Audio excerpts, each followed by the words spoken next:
చెప్పాను ముందు notorious kid ఇంట్లో రాజు లెక్క పెంచున్నారు మొత్తం 5 o'clock నాకు అలవాటే లేదు 5 o'clock లేకుండా రోల్ కాల్ ఉంటుంది రాకపోతే పనిష్మెంట్ నాకైతే ఇబ్బంది అనిపించింది ఏంది నార్మల్ లేయడమే ఇబ్బంది అంటే ఇవన్నీ చేసుకోవడం ఇబ్బంది ఇప్పుడు మన బీటెక్ యాటిట్యూడ్ ఉంటుంది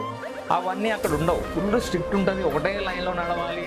ఈ టైం కల్లా లంచ్ అంటే ఈ టైం కల్లా తినాలి తర్వాత అంతా అయిపోతుంది కదా మీ గ్రౌండ్ ఏరియా ఉంటుంది మీ బ్యారెక్స్ ఏరియా ఉంటాయి నడుస్తూనే ఉండాలి కంగారుగా అబ్బా టైర్డ్ పడుకుందాం అనుకుంటాం ఒక 3-4 గంటల క్లాస్ ఉంటుంది సరే అని అయిపోతుంది క్లాస్ అయిపోతుంది మళ్ళీ మధ్యాహ్నం ఒక 1 hour గ్యాప్ ఉంటుంది దన్న 2:33కి మళ్ళీ రోల్ కాల్ ఉంటుంది అట్లా 5-6 వరకు ప్యాక్డ్ ఉంటాం 6:30కి నీకు అబ్బా రూమ్కి వెళ్తామా వాళ్ళ ఫ్యామిలీ సంస్కృతి 1 year వదిలేసేయాల మాది కోవిడ్ టైం యాక్చువల్గా మా ట్రైనింగ్ నేను మా పేరెంట్స్ని 1 year చూడాల టైం అబ్బా ఆ టైంకి లేకపోతే పనిష్మెంట్ ఏదైనా మీ ఇండిసిప్లిన్ యాక్టివిటీస్ చేస్తే పనిష్మెంట్ డైలీ 10K ఉంటుంది డైలీ 10K ఉంటుంది ఒకరోజు తర్వాత ఒకరోజు 6.5 kilos వెయిట్తో 3.2 kilometers ఉరికి డిప్స్ ఇవన్నీ చేయాలి వెయిట్తో ఉరకడం తర్వాత BOC అని ఉంటుంది ఆబ్స్టికల్స్ ఎక్కడం ఇట్లా ఆల్టర్నేటివ్స్ ఇవన్నీ ఉండి 6 daysకి నీ బాడీ పిండి అయిపోతుంది SI జాబ్ కంటే కూడా నాకు actually this is giving me more satisfaction qualifying nature అది ఓసీకి 40% మినిమం 40% వస్తే చాలు బీసీకి 35%. ఈ ఎస్ఏ ఎగ్జామ్ ఎలాంటిదంటే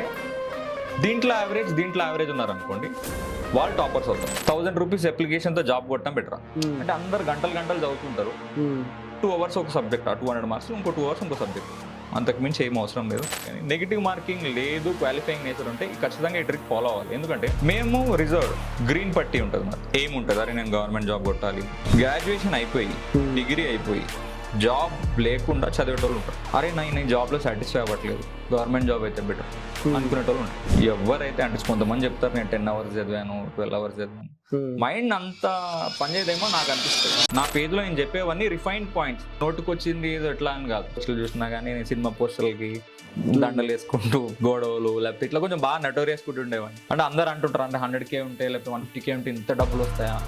ఎంత వస్తాయా బయట మొన్న కూడా నా కానిస్టేబుల్స్ హోమ్ గార్డ్స్ అన్న ఒక 3 lakhs వస్తుందా అన్న నీకు చాలా ఫన్నీ అనిపించింది.